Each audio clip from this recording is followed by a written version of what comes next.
എല്ലാവർക്കും നമസ്കാരം. അപ്പോൾ ഇന്ന് ചെയ്യാമെന്ന് വിചാരിച്ച കാര്യം, നമ്മൾ ഒരുപാട് നാളായിട്ട് പഠിച്ച നോട്ട്സൊക്കെ ഒരുമാതിരി പേപ്പറൊക്കെ കീറി വൃത്തികേടായിക്കൊണ്ടിരിക്കുകയാണ്. അപ്പോൾ അതൊക്കെ ഒന്ന് ആദ്യം മുതൽ ഒന്നീന്ന് പുതിയൊരു നോട്ടിലോട്ട് എല്ലാം മാറ്റാമെന്നാണ് വിചാരിക്കുന്നത്. അപ്പോൾ പഠിക്കാൻ ഭയങ്കര ഒരു ഉത്സാഹം കൂടെയാണ്, അതുകൊണ്ടാണ് അങ്ങനെ വിചാരിച്ചത്. പിന്നെ നമ്മുടെ ഒരു മെയിൻ ലക്ഷ്യം എന്ന് പറയുന്നത്, എൻ്റെ ഒരു മെയിൻ ലക്ഷ്യം എന്ന് പറയുന്നത് കമ്പനി ബോർഡ് അസിസ്റ്റൻ്റാണ്. അപ്പോൾ അതിന് വേണ്ടിയാണ് ഞാൻ ഇപ്പോഴേ പ്രിപ്പയർ ചെയ്ത് തുടങ്ങിയിരിക്കുന്നത്. അപ്പോൾ അതിന് മുമ്പ് നമുക്കറിയാം കുറച്ച് എക്സാം വരുന്നുണ്ട്. 10th ലെവൽ ക്വാളിഫിക്കേഷനിലുള്ള കുറച്ച് എക്സാം വരുന്നുണ്ട്.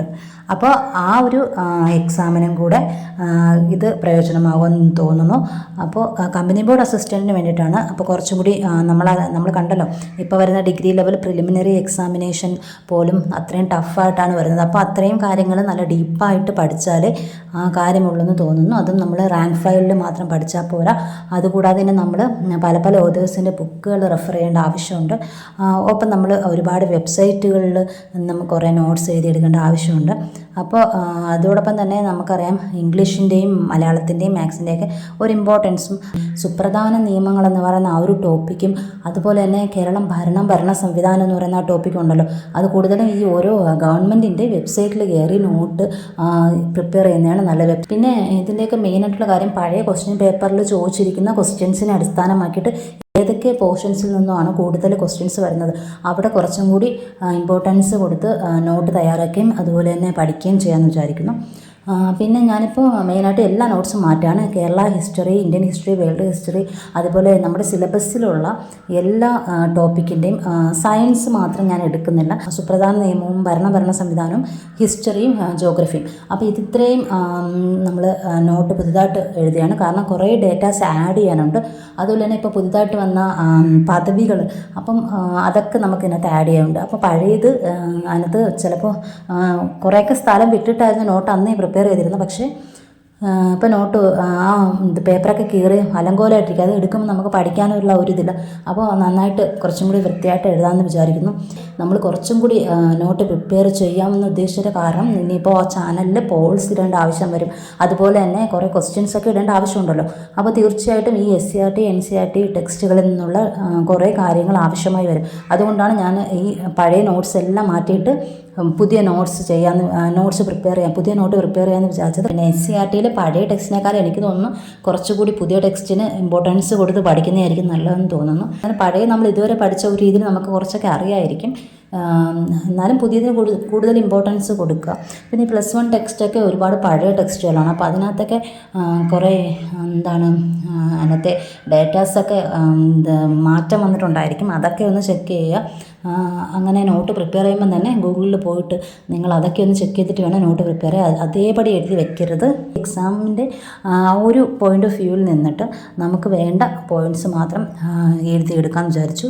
SCERT 5ാം ക്ലാസ് മുതൽ 12ാം ക്ലാസ് വരെയുള്ള ടെക്സ്റ്റും, അതുപോലെ തന്നെ NCERT 8 മുതൽ 10 വരെയുള്ള ടെക്സ്റ്റുമാണ് ഞാൻ അത്രയും ആ ഒരു ടെക്സ്റ്റ് ഇത്രയും നോക്കിയിട്ടാണ് നോട്ട് പ്രിപ്പയർ ചെയ്യാമെന്ന് വിചാരിച്ചിരിക്കുന്നത്. അപ്പോൾ അതോടൊപ്പം തന്നെ കുറച്ച് ഓതേഴ്സിൻ്റെ ബുക്ക് ഞാൻ നേരത്തെ ഉള്ള ഒരു വീഡിയോയിൽ പറഞ്ഞിട്ടുണ്ടായിരുന്നു. അപ്പോൾ ആ ഒരു ബുക്സിൽ നിന്നും കൂടെ റെഫർ ചെയ്യാമെന്ന് വിചാരിക്കുന്നു. അതിൽ മെയിനായിട്ട് ഈ കേരള ഹിസ്റ്ററിയിൽ ഞാനിപ്പം നിങ്ങൾക്കൊരു ബുക്ക് പരിചയപ്പെടുത്തി തന്നായിരുന്നു. പക്ഷേ അതെനിക്ക് വലിയ മെച്ചമായിട്ട് തോന്നുന്നില്ല. എനിക്ക് തോന്നുന്ന കേരള ഹിസ്റ്ററി പഠിക്കാൻ ഏറ്റവും നല്ല ബുക്ക് ശ്രീധര മേനോൻ്റെ ബുക്ക് തന്നെയാണ്. അപ്പോൾ അതിൽ കാര്യങ്ങൾ നല്ല ഡീറ്റെയിൽ ആയിട്ട് കൊടുത്തിട്ടുണ്ട്. കോൺസ്റ്റിറ്റ്യൂഷൻ്റെ എക്കണോമിക്സിൻ്റെയൊക്കെ ബുക്കുകളെല്ലാം മാറ്റി നോട്ടെല്ലാം ഒന്നുകൂടി കുറേ ഡീറ്റെയിൽസും കൂടെ ആഡ് ചെയ്തിട്ട് പുതിയ നോട്ട് തയ്യാറാക്കാം. പുതിയ ബുക്കുകളൊക്കെ വാങ്ങി കറണ്ട് അഫെയറുമായിട്ട് റിലേറ്റ് ചെയ്തിട്ടുള്ള കാര്യങ്ങളൊക്കെ വരുമല്ലോ. അപ്പോൾ അതൊക്കെ നമുക്ക് ആഡ് ചെയ്ത് പോകേണ്ടി വരും. പഴയതൊക്കെ മാറ്റണം. കമ്പനി ബോർഡ് അസിസ്റ്റൻ്റാണ് മെയിനായിട്ട് നമ്മൾ ലക്ഷ്യം വയ്ക്കുന്നത്. ഇനി വരുന്നൊരു ഡിഗ്രി ലെവൽ മെയിൻ പരീക്ഷ അതാണ്. അതിനുശേഷം യൂണിവേഴ്സിറ്റി അസിസ്റ്റൻ്റ് വരുന്നുണ്ടെന്ന് തോന്നുന്നു. എന്തായാലും ഇപ്പോഴത്തെ മെയിൻ വരുന്നത് ഈ കമ്പനി ബോർഡ് അസിസ്റ്റൻ്റാണ്. അത്യാവശ്യം നിയമനങ്ങളൊക്കെ ഉള്ളതാണ്. സ്റ്റേറ്റ് വൈഡ് എക്സാമാണ്. പക്ഷേ എന്നാൽ പോലും നല്ലൊരു നിയമനങ്ങളൊക്കെ നടക്കുന്ന ഒരു പോസ്റ്റ് തന്നെയാണ്. അതുകൊണ്ട് അതിന് വേണ്ടിയിട്ട് നന്നായിട്ട് ഇപ്പോഴേ പ്രിപ്പയർ ചെയ്യാം. അപ്പോൾ ഇപ്പോഴേ നമ്മൾ തുടങ്ങിക്കഴിഞ്ഞാൽ നമുക്ക് നല്ല ടൈം കിട്ടും. സാധാരണ നമ്മൾ നോട്ടിഫിക്കേഷനൊക്കെ വന്നതിന് ശേഷമാണ് ശരിക്കും ഒരു എക്സാമിന് വേണ്ടി പ്രിപ്പയർ ചെയ്ത് തുടങ്ങുന്നത്. അപ്പോൾ നമുക്ക് അവസാനം അങ്ങോട്ട് പോകുന്നതോറും കുറച്ച് ദിവസം കൂടെ കിട്ടിയാൽ മതി എന്നുള്ള ചിന്തയാണ്. പക്ഷേ ഇപ്രാവശ്യം അങ്ങനെ ഒരു ചിന്തയൊന്നും വരാൻ പാടില്ല. അതുകൊണ്ട് തന്നെ നേരത്തെ തുടങ്ങാമെന്ന് വിചാരിച്ചു. അതിന് മുമ്പ് വരുന്ന ഈ അസിസ്റ്റൻറ്റ് സെയിൽസ്മാൻ VFA ഒക്കെ നമുക്ക് അതിന് പഠിക്കുന്നത് കൊണ്ട് തന്നെ ഈ ഒരു എക്സാമിനും കൂടെയൊക്കെ ഈ ഒരു എക്സാമിനൊക്കെ നമുക്ക് ഉപയോഗമാകുമെന്ന് വിചാരിക്കുന്നു.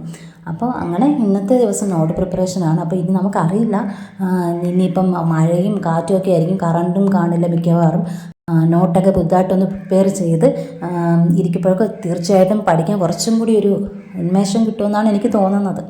നമുക്ക് ടെലിഗ്രാമിൽ ഒരുമിച്ച് പഠിക്കാമെന്നുള്ളൊരു കാര്യം പറഞ്ഞിരുന്നു. അപ്പോൾ കുറച്ച് പേര് വന്നിട്ടുണ്ട്. ടൈം ടേബിൾ ഞാൻ ഈ 31 രാത്രി ഞാൻ ഇടുന്നതായിരിക്കും. അപ്പോൾ ഇന്നലെയൊക്കെ ഇവിടെ ഭയങ്കര മഴയും എല്ലായിടത്തും മഴയും കാറ്റും ഒക്കെ ആണല്ലോ. അപ്പോൾ അങ്ങനെ കറണ്ടൊന്നുമില്ല, ഫോണിൽ ചാർജൊന്നും ഇല്ലായിരുന്നു. അങ്ങനെയൊക്കെ പ്രശ്നങ്ങളായതുകൊണ്ടാണ് ഇന്നലെ ഗ്രൂപ്പിൽ ഞാൻ ടൈം ടേബിൾ അങ്ങനെയൊന്നും അതിനെക്കുറിച്ച് ഉള്ള കാര്യങ്ങളൊന്നും പറയാഞ്ഞത്. അപ്പോൾ പഠനം ഒരിക്കലും നിർത്തരുത്, കണ്ടിന്യൂസ് ആയിട്ട് പിന്നെ കൊണ്ടുപോവുക, കൺസിസ്റ്റൻസിയോടുകൂടി തന്നെ പഠിക്കുക. പ്രീവിയസ് ഇയർ ക്വസ്റ്റ്യൻസിനെ ബേസ് ചെയ്ത് നോട്ട് പ്രിപ്പയർ ചെയ്യുക. അതായത് പ്രീവിയസ് ഇയർ ക്വസ്റ്റ്യൻസിൽ കൂടുതലും ചോദിച്ചിരിക്കുന്ന ആ ഒരു പോർഷൻസിന് കൂടുതൽ ഇമ്പോർട്ടൻസ് കൊടുത്ത് പഠിക്കുക എന്നാണ് ഉദ്ദേശിച്ചത്. അപ്പോൾ ഇന്നത്തെ ഒരു നോട്ട് പ്രിപ്പറേഷൻ എല്ലാവരും നന്നായിട്ട് പഠിക്കും. Thank you.